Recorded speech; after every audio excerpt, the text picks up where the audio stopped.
കോട്ടയത്ത് ഭക്ഷ്യവിഷബാധയേറ്റ് യുവാവ് മരിച്ച സംഭവത്തിൽ ഷാപ്പ് ഉടമകളെ സംരക്ഷിച്ച് പോലീസ്. സംഭവം നടന്ന ദിവസങ്ങൾ പിന്നിട്ടിട്ടും പ്രതികളെ പിടികൂടാൻ പോലീസിന് കഴിഞ്ഞിട്ടില്ല. പ്രതികൾ ഒളിവിലെന്നാണ് പോലീസിന്റെ വിശദീകരണം.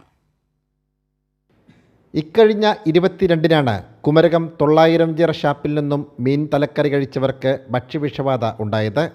ഭക്ഷ്യവിഷബാധയെ തുടർന്ന് കുമരകം സ്വദേശി ജ്യോതിഷ് മരിച്ചിരുന്നു.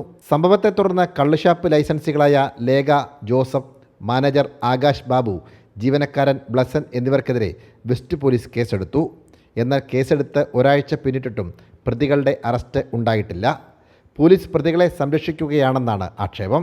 പ്രതികൾ മുൻകൂർ ജാമ്യം തേടി കോടതിയെ സമീപിച്ചതായും സൂചനയുണ്ട്. മരിച്ച ജ്യോതിഷിൻ്റെ ആന്തരികാവയവങ്ങളുടെ പരിശോധനാ ഫലം അടുത്തയാഴ്ച ലഭിക്കും. കൂടാതെ ഷാപ്പിൽ നിന്നും ശേഖരിച്ച ഭക്ഷ്യസാധനങ്ങളുടെ പരിശോധനാ ഫലവും ലഭിക്കാനുണ്ട്. അതുവരെ പ്രതികളെ അറസ്റ്റ് ചെയ്യാതെ പോലീസ് ഒളിച്ചു കളിക്കുകയാണെന്നാണ് ആരോപണം ഉയരുന്നത്. സംഭവത്തെ തുടർന്ന് ഷാപ്പിൻ്റെ ലൈസൻസ് എക്സൈസ് നേരത്തെ റദ്ദാക്കിയിരുന്നു.